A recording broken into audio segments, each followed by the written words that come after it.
ਅੱਛਾ ਜੀ, ਅੱਜ ਦੀ ਵੀਡੀਓ ਦੇ ਵਿੱਚ ਦੱਸਾਂਗੇ ਦੁਪੱਟੇ ਨੂੰ ਲੈਸ ਲਾਉਣ ਦਾ ਤਰੀਕਾ। ਬਹੁਤ ਹੀ ਆਸਾਨ ਤਰੀਕਾ ਵੇ, ਬਹੁਤ ਹੀ ਆਸਾਨ ਤਰੀਕਾ ਵੇ।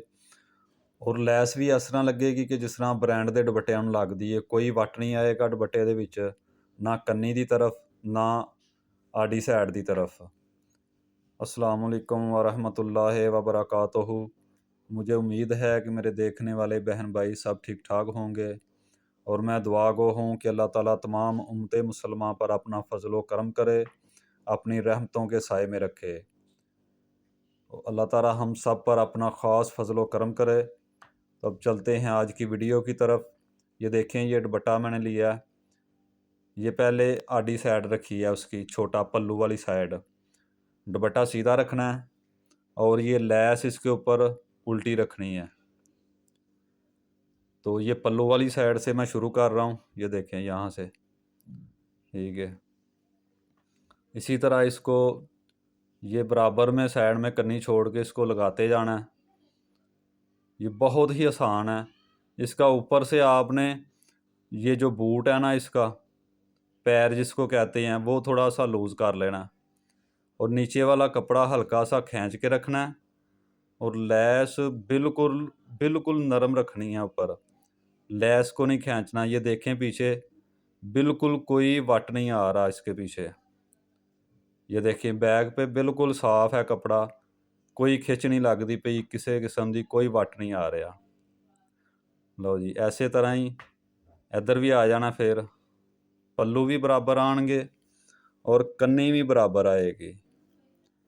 बहुत ही आसान तरीका वे और इन्नी सफाई नाल लैस लगेगी कि ब्रांड के दुपट्टियां नूं भी इन्नी सफाई नाल लैस नहीं लगी होएगी। देखो जी, पक्का करके इत्थों तो इनू कट देना। ए लो जी, हुण इसे साइड तो ही है, देखो इनू उल्टा के ते ए देखो भन पई। वो पहले फोल्डिंग ही असां फोल्डिंग अपने हिसाब की करनी है, वो कटिंग की फोल्डिंग सी। असां इनू एक जैसी फोल्ड रखना वे, पल्लू जिहड़ा वे बराबर आए एक जैसा, और साड़ी लैस जिहड़ी है वो बाहर निकल जाएगी। पल्लू वाली साइड जिहड़ी वो इस तरह रखनी है। देखो लैस की बाहर वाली साइड का ख्याल रखना है कि लैस जिहड़ी है वो इहदा कोना देख लो अच्छी तरह, दोनों साइडों तो किनारे ते जाके फिर वापस आना है। यह देखो जी,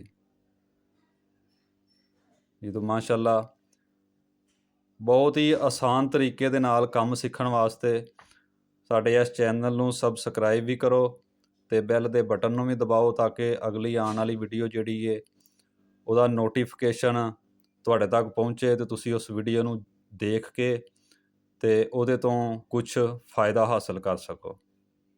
यह देखो जी, एंड ते जाना है फिर इंज वापस आना। हेलो जी, वाइट किनारी भी छुप गई है और लैस भी बिल्कुल देखो बाहर वाली साइड तो भी पिछे देखो कोई प्रैस नहीं लगी और इन्नी कोई वट नहीं आ रहा लैस दे विच। नहीं तो अक्सर लोग कपड़ा लैस लाते ने, कपड़ा खिंचिया हुंदा पिछों लैस दे नाल, कपड़ा इकट्ठा होया हुंदा। देखो जी माशाल्लाह लैस लग गई है। उम्मीद है आपको वीडियो पसंद आई होएगी। पसंद आए तो लाइक शेयर करें, दुआओं में याद रखें।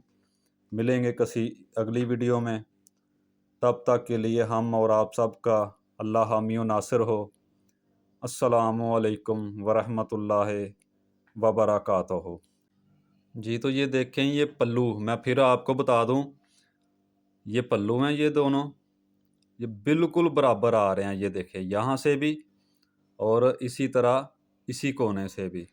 ये देखें बिल्कुल एक सूत्र का भी फ़र्क नहीं है इसमें। और इसी तरह साइडे में है। इसी तरह आप लैस लगाएंगे, कपड़े को आपने खींच के हल्का सा रखना है जब कच्ची करनी है।